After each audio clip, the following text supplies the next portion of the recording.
Okay. I'm glad today to present you Lawrence Krauss from the University of State Arizona. Lawrence got his PhD in 1982 from MIT, and then he was Harvard Society Fellow for 3 years. Then he was faculty at Yale University from 85 to 93. And then in 93 he became a professor and also chair of the physics department at Case Western Reserve University. And 2008 he moved to the state of Arizona University, where he's professor of cosmology there. So his expertise is astrophysics and cosmology. He has about 300 publications. He has several scientific awards, but he has also written many popular articles on physics and astronomy, and 8 books that you may read. One of them was an international bestseller, Physics of Star Trek. And earlier this year, he wrote a book on Feynman. And the talk today is on this book, and he's writing another one, from what I learned, next year it will be out. So I'm glad to have Lawrence today. Thank you. Thanks, Steve. Thank you. Thank you. Thank you. It's a pleasure to be back at CERN, and I've given colloquia here before, and this one's a little more popular, perhaps, at least in terms of the material. But I want to include some science, and hopefully illuminate for you some of the aspects of Richard Feynman's life, and maybe some of his science as well, and some of the important legacies that he left. In fact, I realize this quote is particularly important. Reality must take precedence over public relations, for nature cannot be fooled. And in light of events in the last week or two, I think that's particularly important. Anyway, in fact, one of the reasons that Feynman is interesting to me, and I think important, was the lessons he can give us in scientific integrity. And there's a wonderful explanation here, which I won't bother reading for you all, about what science is, but I think it's incredibly important that he thought about science as how to think about things so that judgments can be made, how to distinguish truth from fraud and from show. And I couldn't resist, and I'll beat this dead horse one last time in this group. I don't know if you've seen the XKCD cartoon that came out this week, but I'll read it for you. Did you see the neutrino speed of light thing? Has everyone seen this already? Okay, I won't even go through it. Okay. But I remember when I taught at Yale, I had a distinguished and wonderful colleague, Feza Grosset, who was a delightful man, and he was asked once about, at a time many people in the audience weren't alive, when there was something called SU6, which was given as a wonderful new theory of everything at the time, and some reporter asked him, what did that mean? And he said, it means Pauli is dead. And if you know anything about Pauli, then you know what that means, that people could get away with saying those things, because Pauli wouldn't have let them get away with it. When a reporter asked me about this particular result, which I said it meant that Feynman was dead. But anyway, okay, enough. Because I want to begin, and as my soon-to-be ex-wife has pointed out, it's always all about me. And I want to begin with me and Feynman, and why I wrote the book, and why I did the research I've done as a physicist to think about Feynman. I was asked to write a book about Feynman. There's a lecture series called a book series called Great Discoveries, about great scientists, Rutherford and others. And I was very honored to be asked to write about Feynman, but I was particularly thrilled because he had a very personal relationship, in my mind, with me. All of you, no doubt, were also inspired by him in one way or another. When I was in high school, I was on a science program, for high school students, and I was very bored, and the teacher came down and gave me a book and said, you should read this book by this guy, Richard Feynman. He told me he had just won the Nobel Prize for saying that particles were antiparticles, or antiparticles were particles going backwards in time. And there's a chapter in the Character of Physical Law, which is the messenger lectures that he gave at Cornell, which are wonderful. You can see them on YouTube, about the arrow of time. And I read it and didn't understand it. I realized my teacher didn't understand it. Also realized what my teacher had said was wrong, but that's the way it is in high school. But it was very important to me because I remember that specific moment, and you all probably had some moment like that, when I thought about being a physicist for the first time. Because up until that time, physics has been taught to me as something that had been done 200 years ago by dead white men. And this was the first time when I realized that there was things left, that it was still an exciting field, that there were puzzles to be solved. And I remember thinking that right then and there in high school that physics might be interesting. So Feynman had a role in that regard. And then, of course, like most of you, when I was an undergraduate, I carried around not the little red book, but the big red books. And again, I didn't understand them, but I carried them around, hoping that by osmosis I would learn. Only when I was a graduate student did I really begin to appreciate them. And then it turns out, actually, I did get to spend a little time with Feynman when I was an undergraduate at a conference. And then later on, when I was at Harvard, I gave a colloquium at Caltech. Feynman was in the audience and asked a question. It was about neutrinos, in fact, the colloquium. And afterwards, he wanted to talk to me more, and I really wanted to remind him of the time I met him as an undergraduate, because even though we spent much of the weekend in bars together, because I had brought my girlfriend and she was one of the few women at the meeting, that I was sure he'd forgotten about it. And a very annoying assistant professor, who some of you may know, would not stop asking me questions at the end of the lecture. And I was very happy that this person didn't get tenure at Caltech, because Feynman waited around and finally gave up and walked away. And I thought, well, next time I see him, I'll remind him of that. But he died shortly thereafter. So for me, writing the book was kind of cathartic, because I could at least connect with him one more time. And what I wanted to do in this book was write a book that maybe physicists and members of the public could appreciate, because Feynman is well known among everyone for his antics and the fact that he was a curious character. But that is unimportant. What really is important is his science, and that I did not feel was appreciated as much. And I thought if I could use the interesting aspects of his life as an arc to understand his science, that would be maybe useful. And so that's what I have tried to do, is to focus on his science, and I'll try and focus on that today while I talk about his story. Now, would you have known when Richard Feynman was a young man that he would become one of the greatest physicists of the 20th century? And I think not, perhaps. His childhood was very normal. He was a smart young Jewish kid from Long Island, had a chemistry set and was quite interested in that. But he didn't, his life was normal, which was vitally important, in my opinion, because he wasn't exposed in New York City to all of the academic excellence and in awe of any of that. He just cared about, his father taught him a little bit about nature, and the fact that he had a regular childhood and could appreciate what it was like to be a regular person was incredibly important, I think, in terms of his approach to science and his approach to explaining science. It wasn't pretentious. He certainly learned very early on that not to have any respect for authority, because he really knew no scientific authorities. And that character of treating science as of interest and treating everyone as equal in science. When he was a student, as he said, he didn't care who he was talking to. Once he started talking about science, he forgot.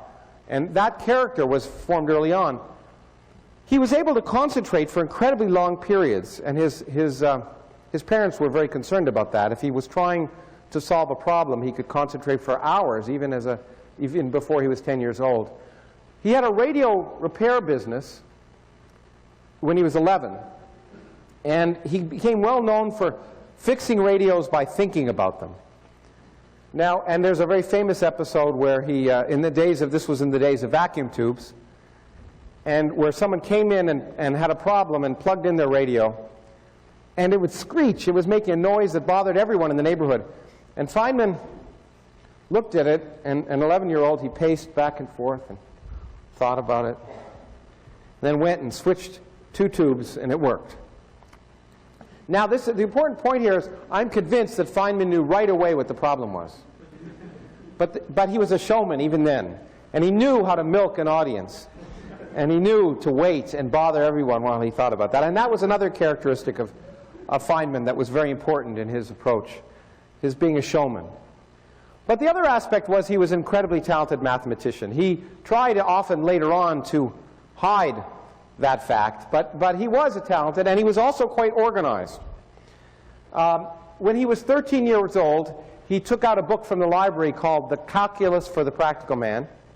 He had to tell them it was for his father, because they wouldn't give it to him. And he taught himself differential and integral calculus then.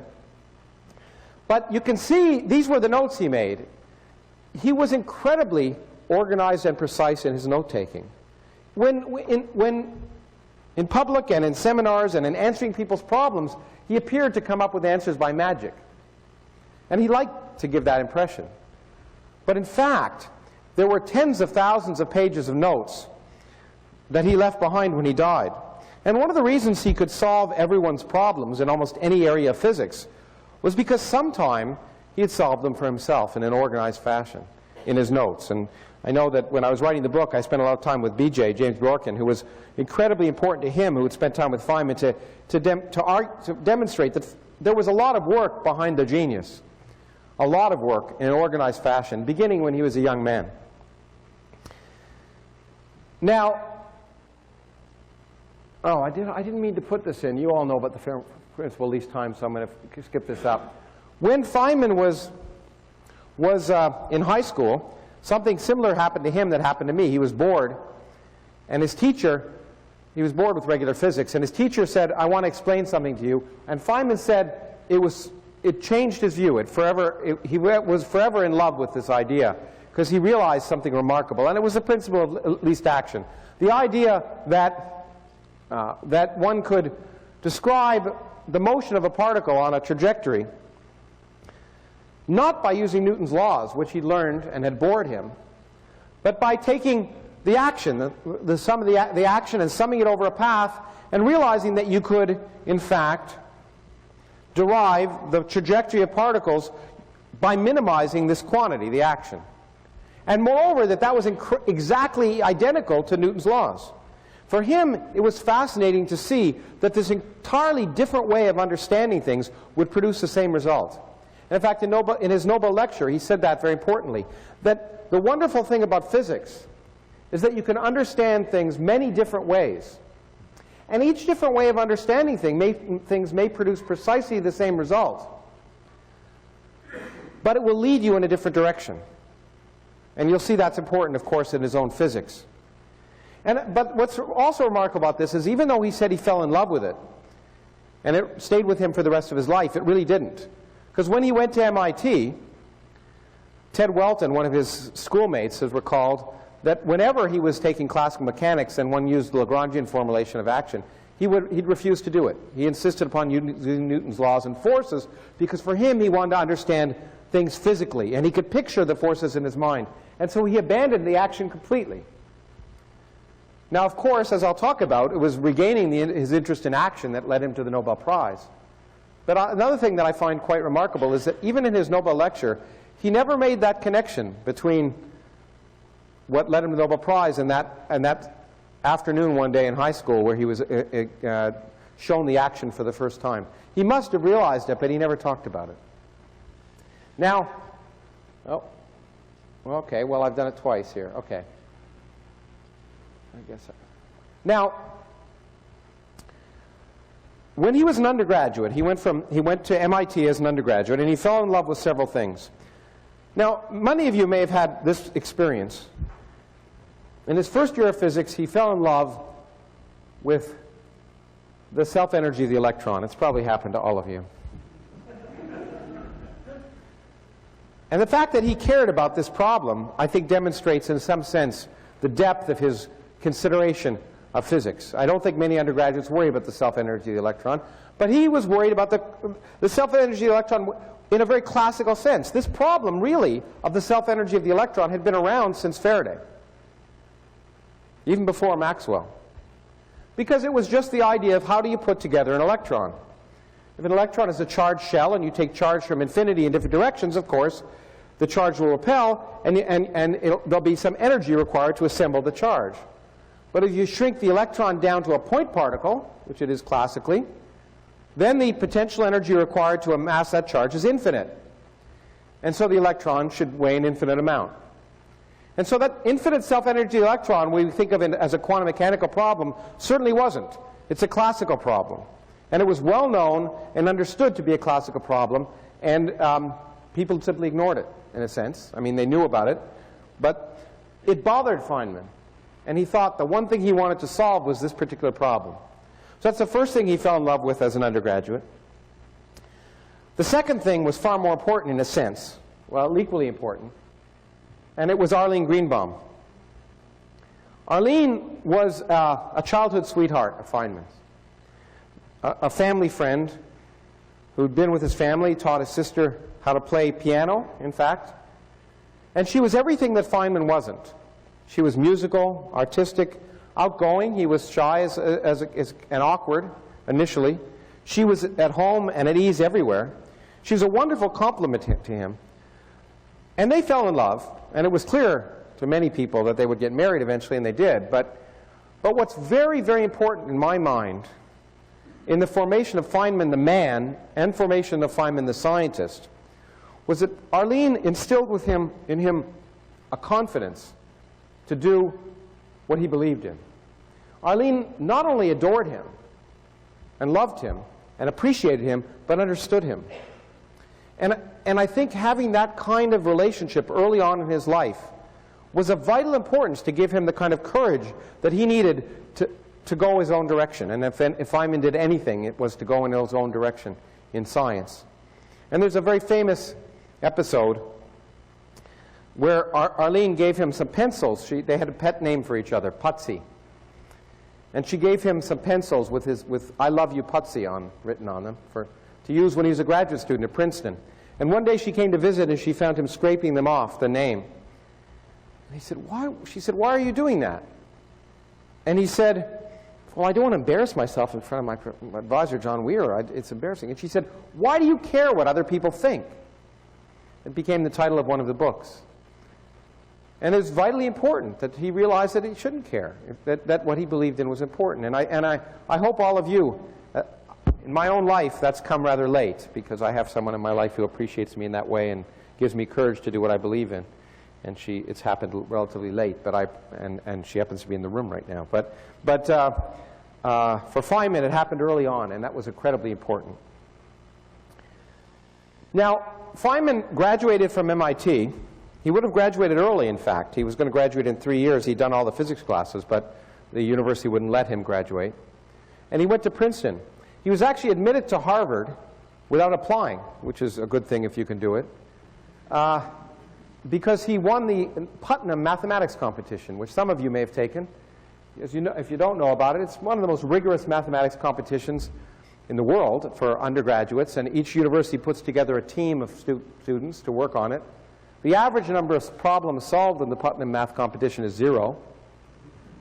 Feynman scored so much better than anyone else in the competition that Harvard offered him a graduate fellowship in mathematics without applying. Feynman was a remarkable mathematician. As I say, he often tried to hide it. But he chose to go instead to Princeton, and I don't know any recorded reasons why. I suspect for one of the reasons that many people went to Princeton around then is that's where Einstein was. Maybe also he wanted to get out of Boston and go somewhere else. He nearly didn't get into Princeton, however, because if you look at the admissions records from the university, you'll find that he scored the highest in the physics entrance examination of anyone who'd ever applied at the university. In the English entrance examination, he scored lower than anyone they'd ever considered. And nowadays, people worry about well-roundedness, and he would never have made it in then if they had worried about that. But happily, they only cared about the physics, or enough that they were able to override his English deficiencies. But there was another reason he nearly didn't make it in. Again, if you look at a letter from the chairman of the physics department at Princeton to his supervisor as an undergraduate at MIT, there was a letter, and it said, just how Jewish is he? Because there was a quota on Jews. And it's a remarkable question when you think about it, because Feynman was an atheist, as most scientists are. But happily, for whatever reason, he wasn't too Jewish, because they finally admitted him. And it was that little accident would have changed history in many ways. But so Feynman went to Princeton, and he wanted to work with, he was hoping to work with someone who'd win the Nobel Prize eventually, Eugene Wigner. But he didn't. Instead, he was assigned a young assistant professor, not too young in this picture, but young enough, John Archibald Wheeler. Now, Wheeler was, many of you might know about Wheeler, but Wheeler was perfect for Feynman because he was crazy, but not too crazy.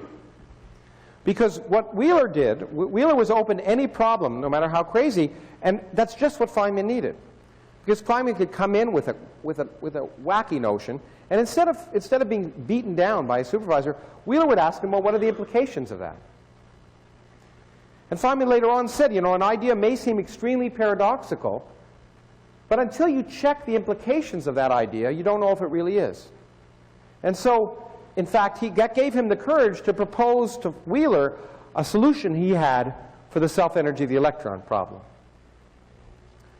So it was a remarkably brash solution. Feynman suggested the real problem with the self-energy of the electron was the electric field around the electron. That electric field is what produces the energy. So all you have to say is that the electric field doesn't really exist. It's a figment of our imagination. Now, this is quite a remarkable statement, especially if you've ever used static electricity and put a balloon up against a wall or anything. And what is remarkable is he was able to propose that to Wheeler, and instead of Wheeler kicking him out of his office, Wheeler said, well, could that work? And Feynman suggested that, well, okay, the idea is that there's no electric field. That each electron interacts with every electron in the universe directly, without the intermediation of a field. Now, of course, Wheeler pointed out the problem. The problem is, of course, we all know that the electron interacts with its own electric field as it moves. Okay? And Feynman said, well, no, the reaction that it has, the force it feels, is actually due to the fact that there are other electrons around it. But Wheeler pointed out the problem is, of course, except at CERN, things travel always follows the speed of light or less. And that means that there'd be a delay. The electron wouldn't feel a force immediately, as it would if it was feeling the force from its own field, but it would have a delayed reaction. And he said, think about that. And Wheeler had been thinking about a similar thing, and he said, why don't you think about some interactions that happen backward in time as well as forward in time? And the two of them were able to show that, in fact, if you half the time had interactions forward in time and half the time interactions backward in time, you would be able to reproduce the force on an electron that it felt from its own field without the existence of a field. And you'd get it happening at the right time. And in fact, as long as each electron could experience it, as long as in any direction in the universe, there would be an electron which would interact with the original electron. So you'd have no trajectory out in the universe in which you wouldn't interact with another electron. Then you could reproduce the equations of electromagnetism and the motion of a charged particle. And in fact, Feynman, and you might think because of the interactions backward in time that there'd be some violation of causality, but in fact there isn't. And Feynman would challenge his graduate student colleagues to try and find an example. But if this was the only place it happened, then there'd be no problem. But there was a problem. The problem was that this was a classical theory, and both Feynman and Wheeler wanted to make it a quantum theory. But the problem at the time, of course, was that the formulation of quantum mechanics from Heisenberg and Schrödinger is quite clear. You define a system at a given time, a wave function at a given time, and you propagate it by Schrödinger's equation, and you determine the wave function at a later time. But if an electron is, if its behavior is determined by all other electrons, both forward in time and backwards in time, then the state of any given particle is determined by the trajectory of all other particles over all of history. So you can't define a time slice and quantize the system. So Feynman said, how can I make a quantum theory of a system where I have to worry about trajectories over time? And then he remembered the action principle that he learned, which is a principle of trajectories. And so he was a graduate student, and he went to well, this is where he, by the way, he got this idea that an idea which is completely paradoxical, in fact, may not be paradoxical. The idea that particles interact forward and backwards in time may be crazy, but what determines what's crazy is not your opinion or even the opinion of your colleagues. It's nature. And so you compare the predictions with experiment to decide if something's paradoxical. In any case, he went to a beer party. This is what beer parties looked like back then, in Princeton. And he met and talked to a German physicist, Herbert Yelle.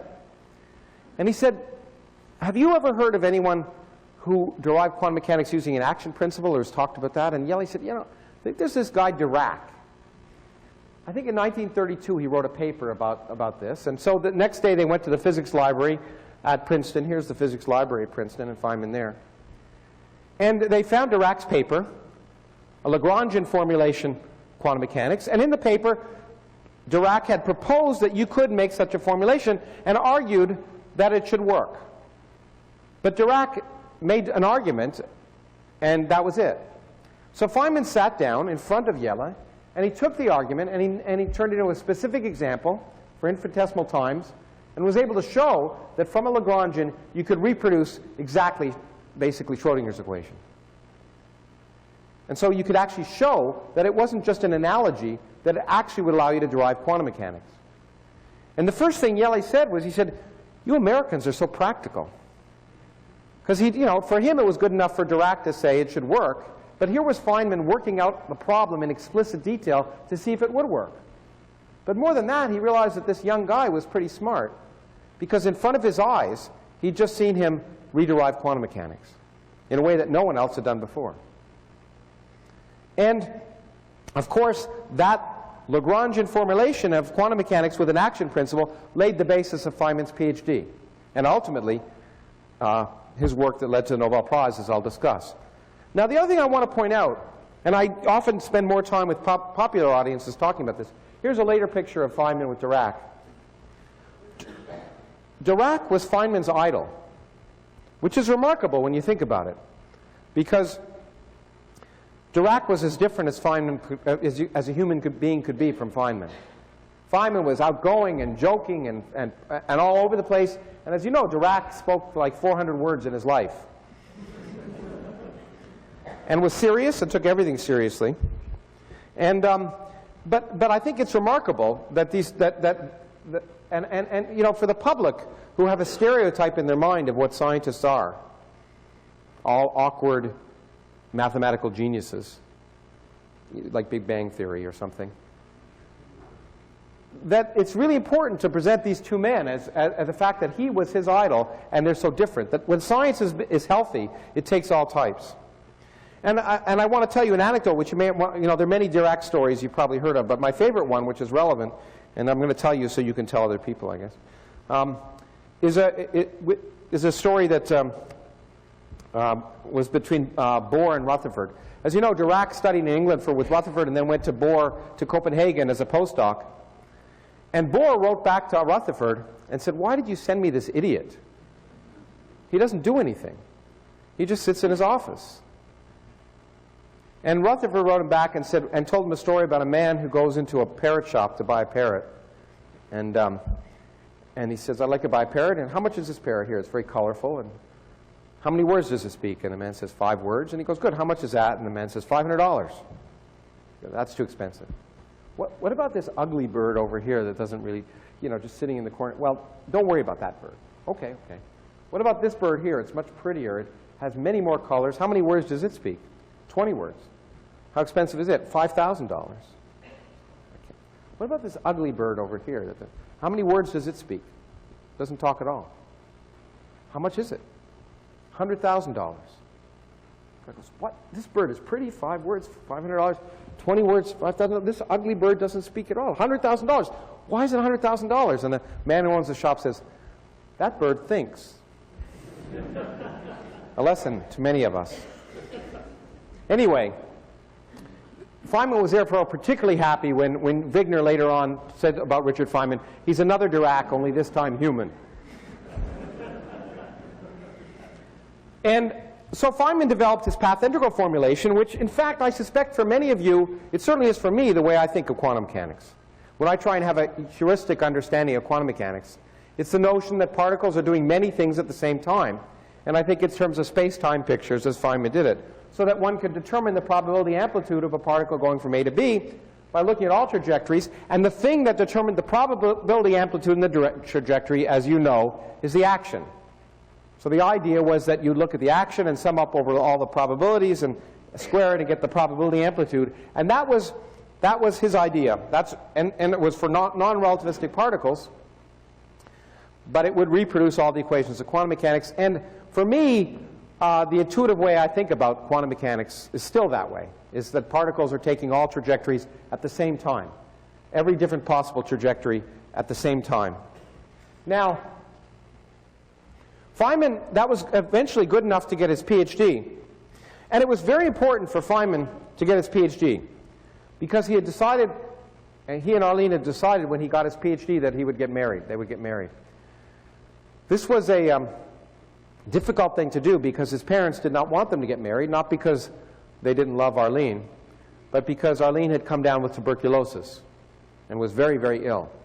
And Feynman's mother, a typical Jewish mother in New York at the time, did not want him. She said, how can he get a job and how can he be productive if he has a sick wife? She was very worried about that. But Feynman and Arleen had decided they would get married, and that was going to be it when he got his PhD. And they did get married, and it's kind of tragic and, in a sense, beautiful if you read the letters between them, which I recommend you do. They got married. When he got his PhD, a day afterwards, he bought a car. He didn't own a car. And he put a mattress in the back of the car and drove up to Long Island, picked up Arleen, who couldn't stand to lie down. They drove to New Jersey. She was able to get up, and before a justice of the peace, they got married before witnesses who didn't know who they were. And then for the honeymoon, he drove her to a sanitarium for people who were too poor to pay for it. She stayed in that sanitarium, and he drove back to his dorm room at Princeton. That was their honeymoon. It sounds not very much fun, but the two of them were so happy and so much in love that it didn't matter. But more important, a very important and wonderful thing happened for their lives, World War II. Because if it hadn't been for World War II, Feynman, who was very bright, would have gotten a job in a very boring place like Princeton. And their life would have been very much like it was when he was a graduate student. Arleen would have been in the sanitarium, the two of them would have been there, and she would have died, and there would have been no adventure whatsoever. But at around that time, Niels Bohr visited Princeton, talked to John Wheeler, in fact, but the fact that the Nazis were probably building an atomic bomb. And Wheeler, of course, eventually, through the intermediation of Leo Szilard, they talked to Einstein, and Einstein penned, or at least signed, a letter to Roosevelt saying, the Nazis are building an atomic bomb, we should build one too. And the United States embarked on the Manhattan Project, run by Robert Oppenheimer. Now, Oppenheimer was not only a brilliant physicist, but a wonderful manager of people. And in order to make the bomb, he wanted to bring together the best physicists around the world, and that meant finding out who they were. And Wheeler was one of them, and Wheeler told them about Feynman. And Feynman did not want to work on the bomb. He didn't really want to work on the project at all. But Oppenheimer was able to convince him in two ways. First of all, he made a phone call and asked him. It was the first long-distance call Feynman had ever received. He was incredibly impressed to be called by this famous scientist. But more importantly, Oppenheimer knew that if you want to convince people to work with you, you actually have to think of what their needs are as people, not just as scientists. Let that be a lesson to any department chairs in this audience. And so he actually had found out about Arleen, and he found out there was a sanitarium in Albuquerque, and he told Feynman about this. And Feynman was so touched that he'd be concerned about him that he agreed to work on the project. But for Arleen and Feynman, it was a wonderful thing. It was an adventure. They'd never been outside New York, New Jersey, Boston area. And suddenly to go to the West was for them the greatest possible adventure. Arleen said they were the luckiest people in the world. And they went out in the train to Los Alamos. And Feynman worked at the lab. Arleen was in the sanitarium 100 miles away. And every Friday, Feynman would either hitchhike or get a bus to Albuquerque, hoping to arrive before the hospital closed. If it didn't, he slept on a bench outside the hospital, spent the weekend with Arleen, and then did the same thing on Sunday. And then during the week, basically worked on every problem associated with the atomic bomb, from metallurgy to diffusion, and of course, to computing. Feynman helped develop the first parallel processing computer, which consisted at that time of the spouses of the physicists, who at that time the spouses were women, in a row, each doing a calculation, part of a calculation and passing it backwards to the person behind them, and doing massive calculations in parallel. Later on, he built, actually, a real computer came from IBM, and before the IBM person came, Feynman put it together, and along with a colleague, and they actually built the first computer in the repairman and said no one had ever done that before. Feynman was always quite interested in computers, and that will come back in a moment. So Feynman worked feverishly on this, and then, of course, eventually, Trinity happened, the atomic bomb explosion. But a month before the explosion, Arleen died. And he heard that she was dying, and he managed to borrow a car and get to her bedside before she died, which was wonderful. And when she died, the clock stopped in the room at the moment she died. Now, for me, this is a very important story, because Feynman used to say that the easiest person to fool is yourself, and he used to tell experimental physicists that all the time. Critically important. And so this is the moment in his life when he was in the greatest grief, the greatest vulnerability to nonsense and superstition. Most people would say there's something cosmic significance to that. But even in the moment of his greatest grief, Feynman looked at that clock and said, you know what? I think the nurse came in when she died and picked up the clock to record the moment her death for her death certificate, put it back down. It was an old clock. That's what stopped it. And so even in the moment when most of us would be most susceptible to thinking that there's something out there that means something, Feynman wouldn't let himself be deluded by nonsense. That shows the kind of scientist he was. And in fact, he used to go up to people. He used to love to go up to people and say, you won't believe what happened to me today. You won't believe what happened to me. And people would say, what? He'd say, absolutely nothing. Because he would tell people that we all think that when something significant happens to us, it's significant, when it's sometimes an accident.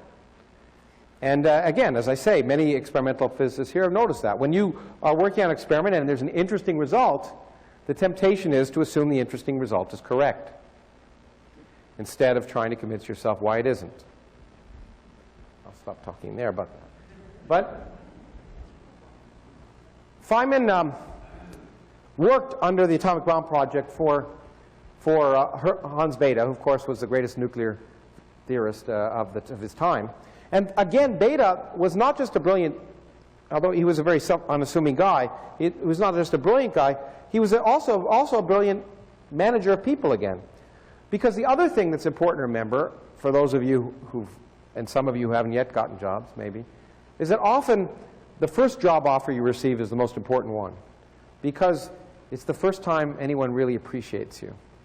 And you'll have a special fondness for that. And Bethe immediately knew that Feynman was brilliant, and the fact that the two of them would talk, and as you know, Bethe was organized and accurate, and he would he's famous for writing equations on a blackboard and starting here and ending up here without any crossouts and always getting the right answer. And Feynman would start out here and go here and here, and it was all over the place. And when the two of them would walk around Los Alamos, it was called the battleship and the mosquito boat. But Bethe appreciated Feynman. And so early on, after 1 year at Los Alamos, not only did he make him a division director, a graduate student, he also offered him a job at Cornell, assistant professorship. And by the end of the war, of course, Feynman had entered Los Alamos. So it was incredibly important for Feynman to have been at Los Alamos, because he entered Los Alamos as someone brilliant known to the professors at Princeton. But by the end of the war, he'd worked with the greatest physicists in the world, and they knew that he was great.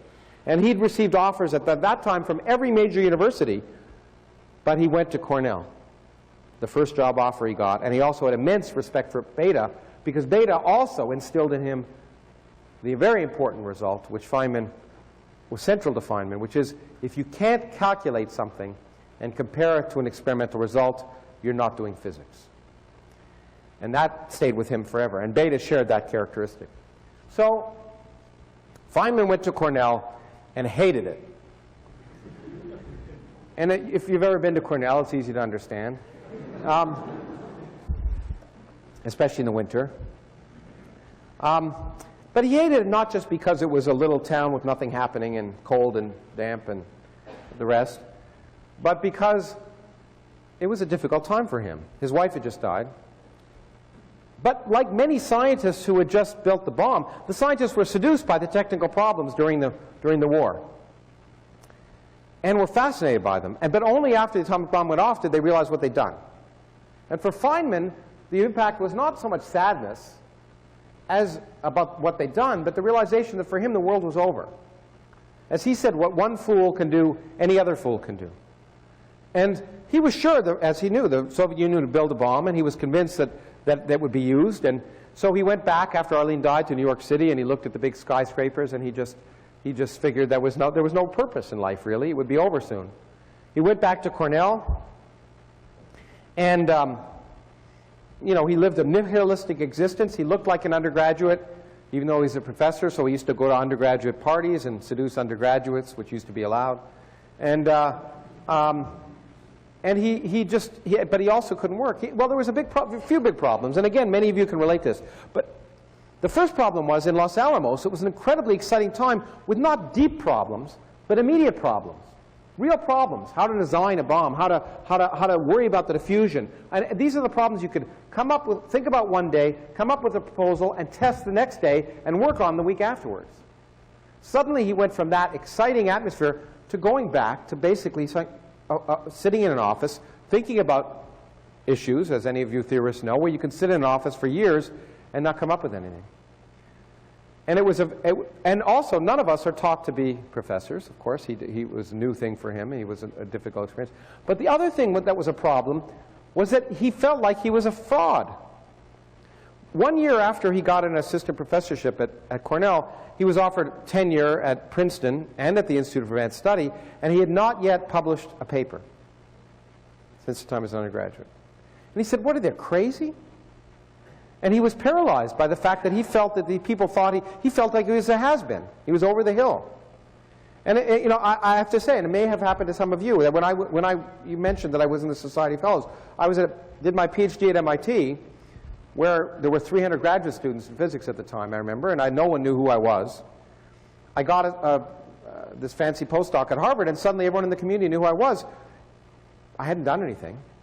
And I remember the first 6 months I was at Harvard, I couldn't do anything because I felt like I was a fraud. In my case, it might have been true, but in his case, it wasn't. And so he couldn't do anything until one day he was in the cafeteria, and someone threw up a plate, and he noticed that it wobbled twice for every revolution that it did. He said, I could solve that problem. And he went back, and people said, why do you want to solve that problem? It's not an important problem. And he said, who cares? It's fun. And then the dam broke. Once he realized that physics was fun again, suddenly everything else went away, and he was able to work.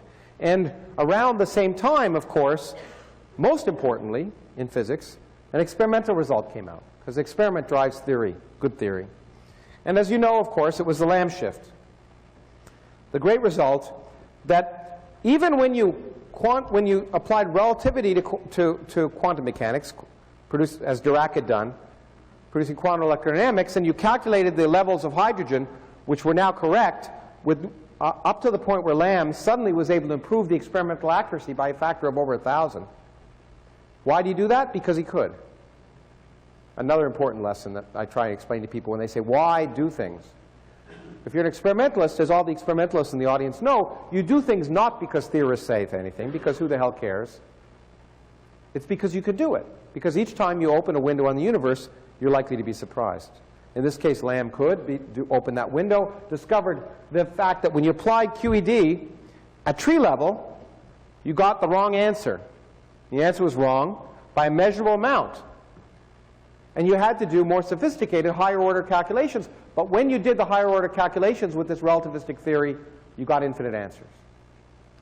And Feynman realized that he could, in fact, do calculations, as I'll show you, in fact, with his path integral formulation, and he could use, and what he could do with using an action principle was allowed him to do relativistically invariant calculations.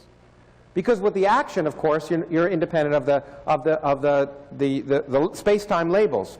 So he told Beta, I can do a calculation that's relativistically invariant and get an answer. And, in fact, he was able to ultimately do it. And I'll mention in a moment. But the interesting thing is that he wasn't convinced it was important until a few years later at the American Physical Society meeting in 1951, I think, in New York City, which was a time when the physics community was so small that every physicist in the United States could fit in a single hotel in New York and for the annual meeting. And Murray Slotkin was a postdoc at the Institute of Advanced Studies and had just tried to do a theory with then the new particles, meson theory, a relativistic calculation, came up with a result, and he was verbally destroyed by Oppenheimer, who was the president of the American Physical Society at the time. Said, that's nonsense. I have a postdoc working on this at the Institute, and you're wrong. Feynman arrived at the meeting late, missed the big debate, and wanted to find out what was happening, so people told him, and he said, you know, I'll try and reproduce the calculation. And he got someone to explain to him meson theory, which he knew nothing about mesons at the time. And he went back to his room and did the calculation that Slotkin had done, and the next morning he sought him out to say, let me compare to see if you're right or not. And Slotkin was kind of a little surprised. Because first of all, Feynman had done the complete calculation, and Slotkin had only done it in a little approximation. But it had taken Slotkin 3 years to do the calculation. Feynman did it overnight. Slotkin wasn't happy, but Feynman was. Because he realized that he had just developed a formalism that allowed him to do in a single night what people had required 3 years before, and do it in more generality. And as he said, that's when I won my Nobel Prize. That's when I got the satisfaction. The prize itself was irrelevant. That's when I realized I did something useful, because I could allow people to calculate and compare with the experiment in a way they never did before. Now, most of the world didn't know, most physicists didn't appreciate what he'd done, and this is partly the reason. This is how he wrote. What I'm trying to do is bring birth to clarity, which is really a half-assedly thought-out pictorial semi-vision thing in describing Feynman diagrams. So it's not too surprising that most people in the community weren't quite sure if this guy really was real, and if the technique which allowed him to do things was really anything useful. And in fact, I was going to show you a picture of Freeman Dyson. It was really Freeman Dyson who convinced the world that Feynman's techniques were useful. In fact, Freeman Dyson's paper on Feynman, on the path integral formulation, basically, and Feynman, the first Feynman diagram to appear was in Dyson's paper. It actually appeared before any of Feynman's papers. And so it was really Dyson that convinced the world, and you can see there's a wonderful history that kind of can look at the dispersion of Feynman diagrams throughout the world, within how it came from Cornell to Princeton, and there were first 2, then 6 papers on it, and then it exponentiated. So of course now in every issue of physics, of every physics journal, Feynman diagrams are everywhere. Now, Feynman left Cornell after that for many reasons. There were many complications, a number of pregnant women and other things, but which happened to be true. But that may have been one of the reasons to leave. But he was actually convinced to leave by Robert Batcher, who was the then new chair at Caltech, which wasn't much of an institution at the time. Convinced Feynman to come, and they gave him an offer, which again, those of you who try and recruit people, it's a very good way to make an offer. They said, you can come and we'll pay you for 2 years, but you don't have to show up. So Feynman said, that's not a bad idea. So Feynman said, I'll move to Caltech, and of course what he did was go to Rio de Janeiro and spend a little over a year there. And for Feynman, that was incredibly important. It was actually a very unproductive period of physics for him. He spent his time doing many other things. It was quite useful for Brazil. I don't know if there are any Brazilian physicists here, but at the time he learned Portuguese, and he actually taught And he did a great job of convincing the Brazilians that they were teaching physics incorrectly. They were basically teaching people to memorize equations by rote, and he said that doesn't teach them anything. So he was very influential in Brazilian physics.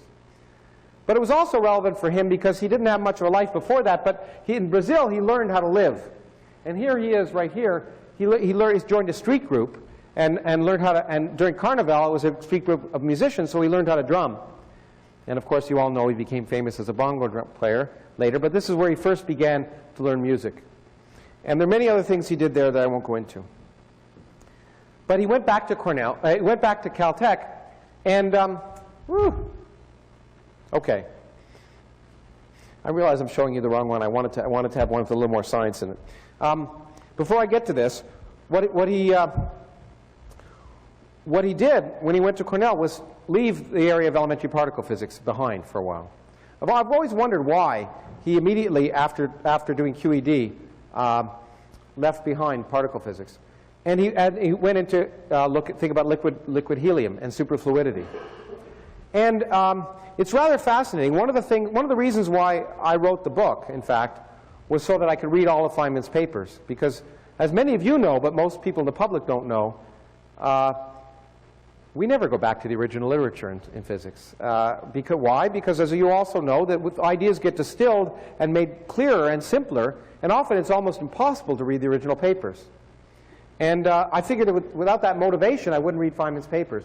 But for me, there was something fascinating. I was trying to understand what had led him to work on liquid helium, and it's interesting.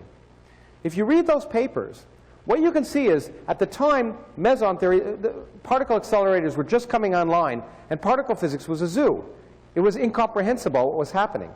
The experiments were very confusing. They weren't definitive. They weren't clear. And Feynman said, this isn't the area where we can learn anything. Maybe I should look at an area of physics that's not understood, but for which the experiments are clear. And fascinatingly, he turned to liquid helium, and his interest, if you read the papers, 4 times in the paper on liquid helium, he talks about mesons.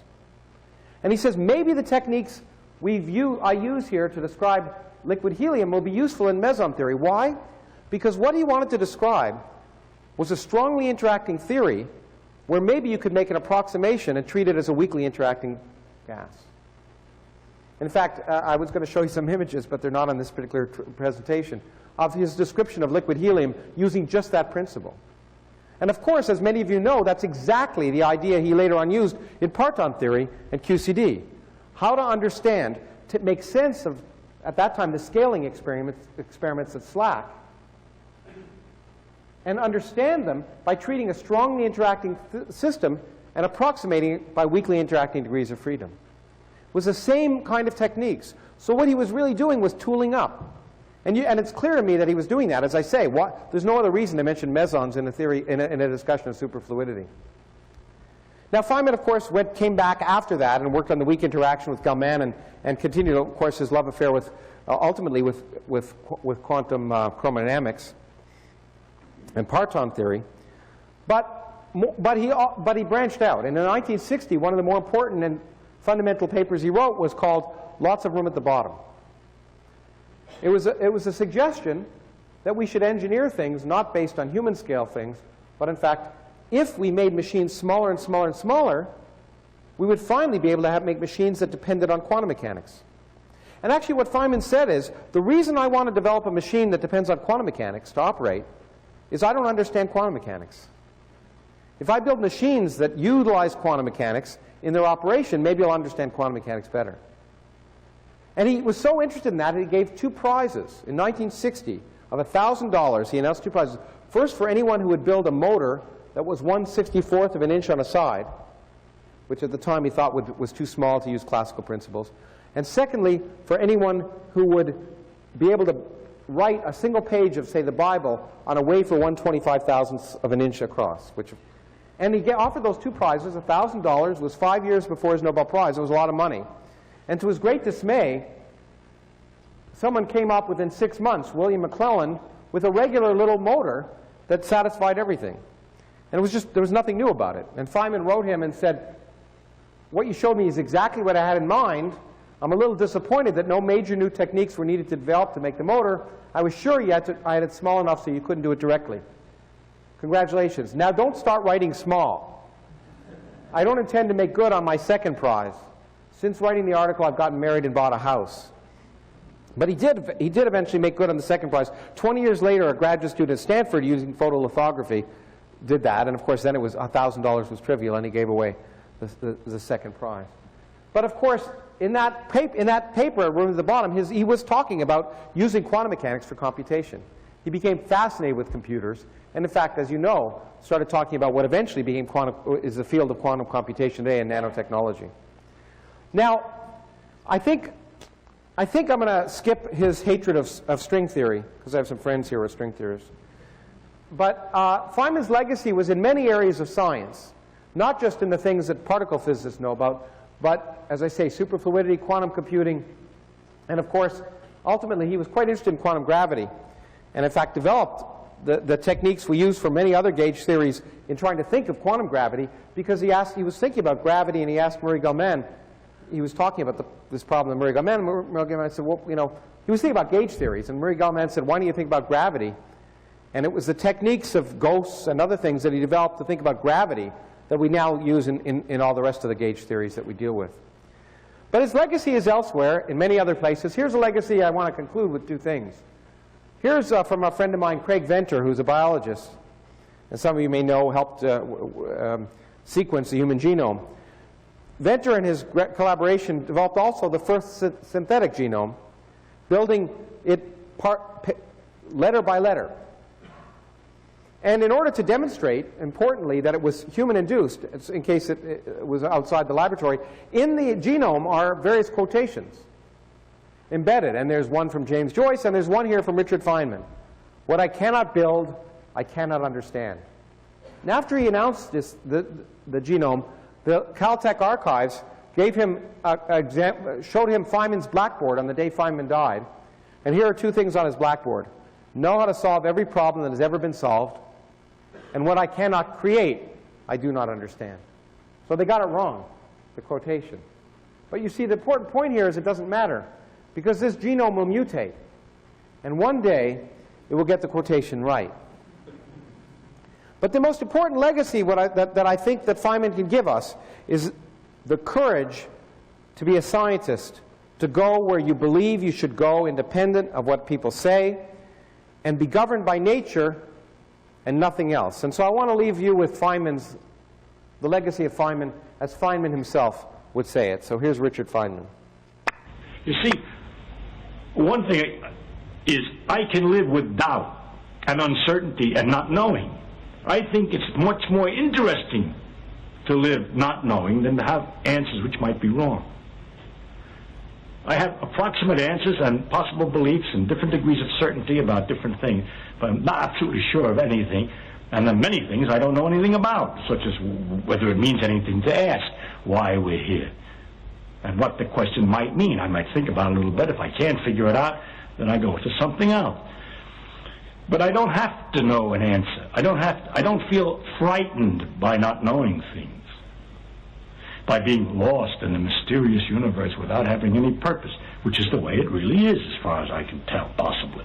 It doesn't frighten me. So that's the legacy that Feynman I want to leave. And for my colleagues working on the LHC, the real lesson is don't be frightened. Thank you.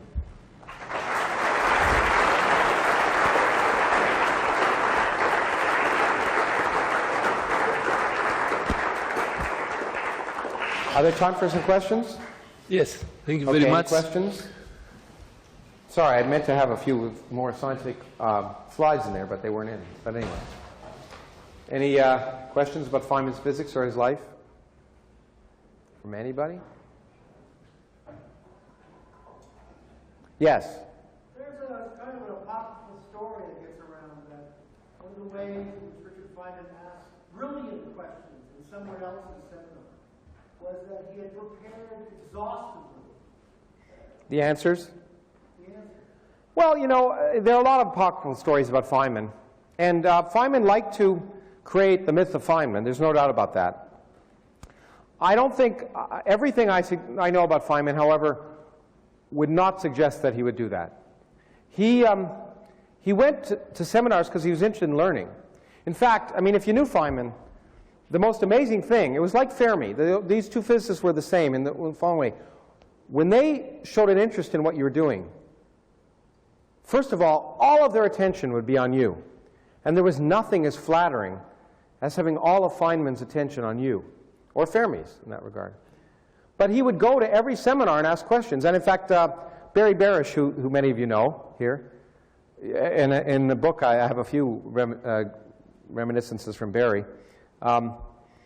said to me when he was a postdoc at Berkeley, he went down to Caltech for a job interview. As you know, he's now at Caltech. And he was giving a seminar, and he was just so flattered that Feynman attended his seminar and asked questions. And he thought, wow, I must be really significant. And he left out, and then he talked to someone about that, and he said, oh, Feynman attends every seminar. And I really don't think Feynman needed to show off at that level. He asked questions because he cared about them. Now, where I do think that story comes from is often when he was asked questions and answered them, he, as I say, would often make it seem like the answers were coming out of nowhere. There's no doubt that the answers came from careful preparation that had been done before. I think that aspect of Feynman was true. He liked to give the appearance of being able to just come up with answers to questions where in fact he'd really solved many things, so many things in detail that the answers, he'd worked on every area of physics, and so it was easier for him to answer those kind of questions. Yeah? So did he ever wonder about Newton? Did he ever wonder about Newton? Neutrinos. Oh, ever wonder about neutrinos? Well, of course. The weak interaction was incredibly important. The Feynman-Gell-Mann theory of the weak interaction was of vital importance. In fact, there was a case where he asked a question that wasn't his, a very famous one, during a presentation by Yang, I think, or was it Lee? I can't remember, in 1955 at the Rochester Conference. A good friend of ours, whose name escapes me for the moment, maybe an experimentalist, was rooming with Feynman, and they were talking about parity. And he asked him the question, does parity have to be conserved? And Feynman first said, of course. And then he started to think about it and realized that there was he couldn't think of an experiment that would verify that parity was conserved in the weak interaction. So Feynman actually asked the question of Yang, at this conference, does parity have to be conserved? But he actually attributed it to the other fellow. And Murray Gell-Mann later on said Feynman attributed it to the other fellow because he was too embarrassed to ask the question himself. But I confirmed that indeed they did talk about it. I went to speak to the guy, and he did say that in the room he talked about it. And interestingly enough, Yang gave a very deceptive answer, for what it's worth, because Lee and Yang were thinking about that himself.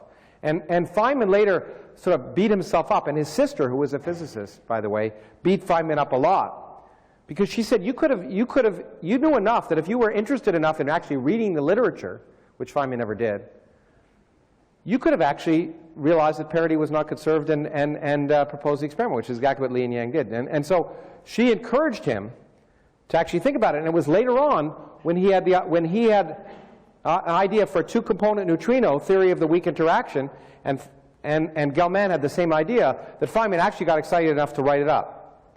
In fact, the other famous story, which some of you know of, is that it was the only time I know where Feynman wasn't generous. Feynman often was more interested in getting things right than getting credit for them. And there are many famous examples. There's one very famous example in condensed matter physics of a phase transition involving two dimensions. And he actually derived a result and discovered that some young people had done the same thing. He never published the paper. And he always said, it's always better to be right. I just rather know I got it right. Who cares about the credit? But he was so excited about that theory. He said, it's the first time I understand how nature works, and I'm the first person. And he wasn't the first person. Gell-Mann had understood it, in fact, and there were actually a young graduate student in Rochester who understood it, who never really got credit for it. But Feynman was so depressed by his other experience that he wrote up the paper. And in fact, he and Gell-Mann were writing up competing papers when Batcher, who was the chairman of the physics department, said, no, you'll put them together. And if you read the Feynman-Gell-Mann paper of the weak interaction, it's a remarkable paper. But it's like a Bach sonata. I mean, there are these two different themes going on at the same time. And you can see exactly what part is Feynman's and what part is Gell-Mann. And Gell-Mann, of course, hated the part that was Feynman. Feynman didn't hate the part that was so much of Gell-Mann's, because Feynman liked to make Gell-Mann mad by poking him a lot. Anyway, so that very important paper was motivated by the fact that Feynman thought you could write things in a two-component formulation. And he even said if Dirac had thought of it right, he would have done it that way. And he was very fascinated. So it was neutrinos that really drove him to that. A long answer and maybe long enough to end. Thank you.